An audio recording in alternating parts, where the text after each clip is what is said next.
A collapsing mine. Dust chokes the air, screams echo. You're a first responder, deep underground. A final support beam groans, about to give. Before you, 5 miners, unknown faces, trapped by a rockfall. To your left, a smaller tunnel, barely accessible, where your own child, on a forbidden adventure, is now also trapped. The structural integrity is failing fast. You have enough time to save one group. Your actions will define the next generation's understanding of duty, love, and the monstrous decisions thrust upon us in the face of absolute despair.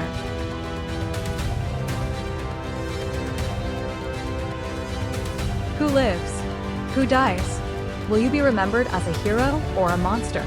Can you ever forgive yourself? What is the true cost of survival?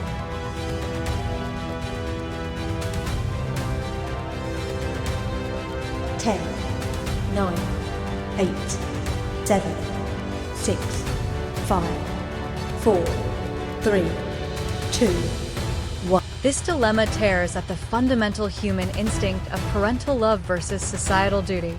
Psychologically, it forces a primal conflict between the self-preservation instinct, indirectly, through progeny, and the utilitarian impulse to save the greatest number. The choice reveals whether one's moral compass prioritizes the intensely personal bond or the impartial, mathematical calculation of lives. The aftermath, regardless of choice, is a lifetime of profound guilt or an existential void. The world is dying.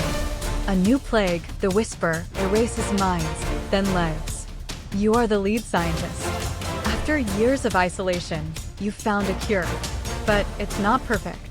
It works, it saves lives, but its administration is agonizing, causing unspeakable pain and irreversible physical disfigurement in 90% of recipients. The choice is stark: unleash this imperfect salvation, saving humanity but condemning millions to a life of grotesque suffering, or let the plague take its course, preserving dignity in death.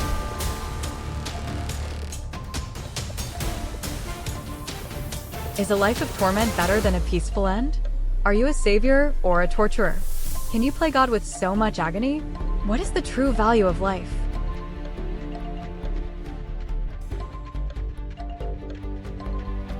Ten, 9, 8, 7, 6, 5, 4, 3, 2, 1. This explores the boundaries of medical ethics and the definition of quality of life.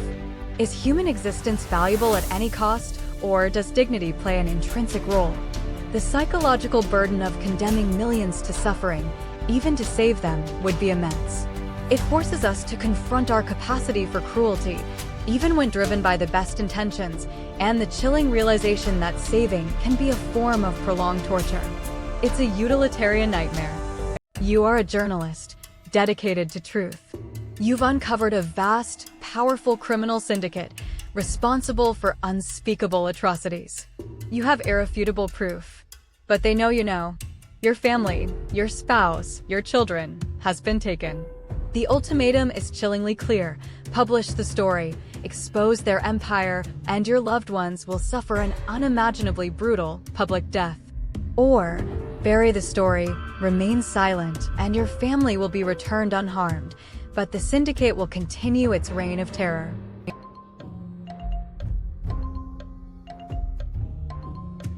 What is truth worth? What is a family worth? Can you live with the blood on your hands? Can you live with the silence in your soul?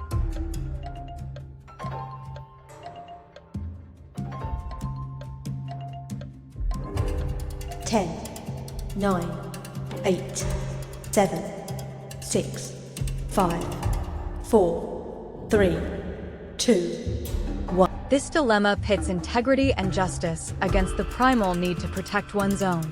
It's a clash between a moral imperative to expose evil and the raw, visceral instinct for familial preservation. Psychologically, the guilt of either choice would be catastrophic. If you speak, you're a martyr whose loved ones paid the price. If you stay silent, you become an unwilling accomplice, haunted by the atrocities you could have prevented, yet grateful for the lives you saved. It dissects the concept of personal heroism. Your dearest friend, a brilliant artist, is dying of an incurable disease. Their final, fervent wish, their last gasp of creative genius, is for you to orchestrate a masterpiece of despair. They've designed an event, a public spectacle of controlled chaos and orchestrated terror, non-lethal, but designed to inflict profound, psychological trauma on thousands, believing this suffering will awaken humanity to its own fragility. You are the only one capable of executing this macabre vision. Their dying eyes plead with you.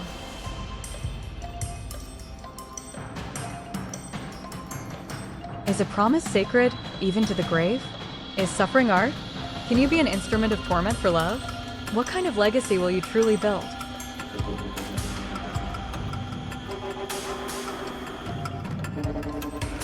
Ten, 9, 8, 7, 6, 5, 4, 3, 2, 1. This is a deeply disturbing exploration of loyalty, artistic expression, and the justification of harm. It forces a confrontation with the idea that love can lead to monstrous acts. Psychologically, it challenges the boundaries of empathy. Can you inflict suffering for a greater, albeit twisted, artistic or philosophical purpose? The guilt of either betraying a dying wish or inflicting widespread trauma would be profound, questioning the very nature of friendship and the artist's responsibility. Humanity is at a precipice. A cosmic anomaly threatens to unravel reality itself, but a single, desperate scientific solution exists. It requires a unique energy signature found only in the neural pathways of developing human minds, specifically 100 infants aged 6 months. The process is irreversible, rendering them into a permanent vegetative state, their bodies alive, but their minds silent forever. You are the project lead. The fate of all future generations rests on your decision to activate the apparatus.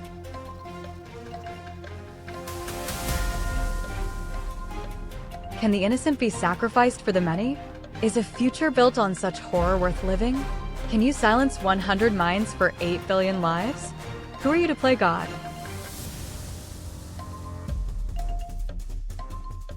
10, 9, 8, 7, 6, 5, 4, 3, 2, 1. This is the ultimate utilitarian versus deontological clash, amplified by the vulnerability of infants.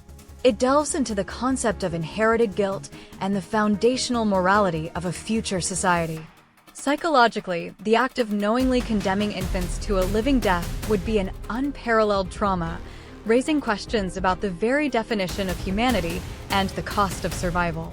It forces a chilling examination of what we are willing to become to simply be.